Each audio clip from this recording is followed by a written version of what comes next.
تمام تعریف اللہ کے لیے ہے، ہم اس کی حمد کرتے ہیں اور اس سے مدد و مغفرت چاہتے ہیں۔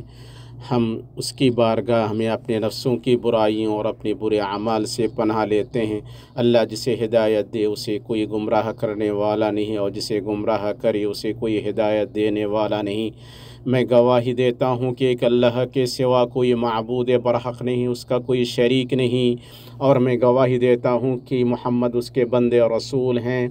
اے لوگو جو ایمان لائے ہو، اللہ سے ڈرو جیسا کہ اس سے ڈرنے کا حق ہے، اور تم کو موت نہ آئے مگر اس حال میں کہ تم مسلم ہو۔ اے لوگو اپنے پروردگار سے ڈرو جس نے تمہیں ایک جان سے پیدا کیا اور اسی سے اس کی بیوی کو پیدا کر کے ان دونوں سے بہت سے مرد اور عورتیں پھیلا دیں۔ اس اللہ سے ڈرو جس کے نام پر ایک دوسرے سے مانگتے ہو، اور رشتے ناطے توڑنے سے بھی بچو، بے شک اللہ تعالیٰ تم پر نگہبان ہے۔ اے ایمان والو اللہ تعالیٰ سے ڈرو اور سیدھی سیدھی سچی باتیں کیا کرو، تاکہ اللہ تعالیٰ تمہارے کام سنوار دے اور تمہارے گناہ معاف فرما دے، اور جو بھی اللہ اور اس کے رسول کی تابعداری کرے گا اس نے بڑی مراد پالی۔ اما بعد، سب سے سچی بات اللہ کی کتاب ہے، اور سب سے بہتر طریقہ محمد صلی اللہ علیہ وسلم کا طریقہ ہے۔ سب سے بری چیز دین میں نئی بات ہے، اور دین میں ہر نئی بات بدعت ہے، اور ہر بدعت گمراہی ہے۔ اما بعد، لوگو اللہ عز و جل نے آپ کو اپنی عبادت کے لیے پیدا کیا، اور آپ کو ان اعمال کا مکلف بنایا جن کی آپ طاقت رکھتے ہیں، سو آپ انہیں انجام دیں۔ آپ اللہ کا تقوی اختیار کریں، اس طرح کی حکموں کی بجاوری کریں، منہیات اور کبائر سے بچیں، اور قرآن کریم کی بصیرت افروز باتوں سے بصیرت حاصل کریں۔ اس نے آپ پر قرآن اس لیے اتارا کہ آپ اس کی پیروی کریں۔ قرآن نجات کے لیے عظیم ترین سرمایے میں سے ہے، کیونکہ اس میں فرائض و فضائل ہیں، اس میں تحریم و تحلیل ہے، پند و نصیحت اور تنبیہ کی چیزیں ہیں۔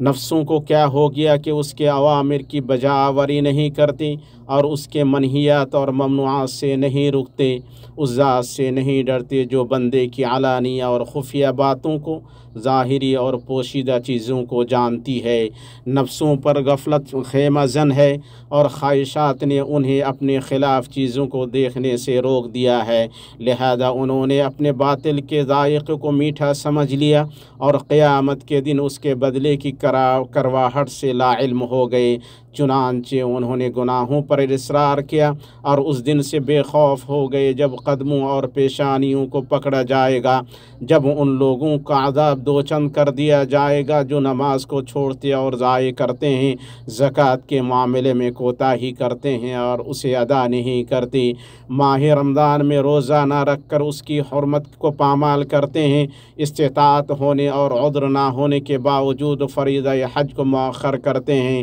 جب شراب پینے والے کو جہنمیوں کے پیپ سے پلایا جائے گا، اور جہنمیوں کے پیپ کا گھونٹ پیے گا جس میں تباہی و بربادی ہے، جب زناکاروں اور بدکاروں پر آگ کے شعلے چھوڑے جائیں گے، اور اگلی پچھلی شرمگاہوں پر آگ کے تازیانے برسائے جائیں گے، جب سود خور زقوم کے درخت سے کھائے گا، اور کسی قوم میں زنا اور سود ظاہر نہیں ہوا مگر اس نے اپنے اوپر اللہ کا عذاب نازل کر لیا۔ ہم اللہ کی بارگاہ میں اس کی ناراضگی اور عذاب سے پناہ لیتے ہیں جب ظالم لوگ گرم ہوا، کھولتی آگ اور گرم سائے میں ہوں گے۔ سنو، جو اپنے نفس میں مشغول رہا اسے اپنے علاوہ دوسروں سے مطلب نہ رہا، اور جس نے اپنی کمی اور کوتاہی پر نظر رکھی وہ اپنے سوا دوسروں سے اور ان کے اعمال سے بے پرواہ رہا۔ اللہ آپ پر رحم کرے، آپ اپنی زبانوں کو عزت و آبرو پر طعن کرنے سے روکیں۔ اللہ ہر کہنے والی کی زبان کے پاس ہوتا ہے، اور جو اپنے بھائی کی عزت کو پامال کرے گا اور اسے گفتار و کردار سے تکلیف دے گا وہ اللہ کا حریف و مد مقابل ہوگا۔ اللہ تعالیٰ نے فرمایا، اور جو لوگ مومن مردوں اور مومن عورتوں کو ایذا دیں بغیر کسی جرم کے جو ان سے سرزد ہوا ہو، انہوں نے ایک بڑے بہتان اور صریح گناہ کا وبال اپنے سر لے لیا۔ علامہ ابن عثیمین رحمہ اللہ نے کہا، یعنی جو ان پر ایسے عمل کا الزام دھرتے ہیں جو انہوں نے کیا ہی نہیں،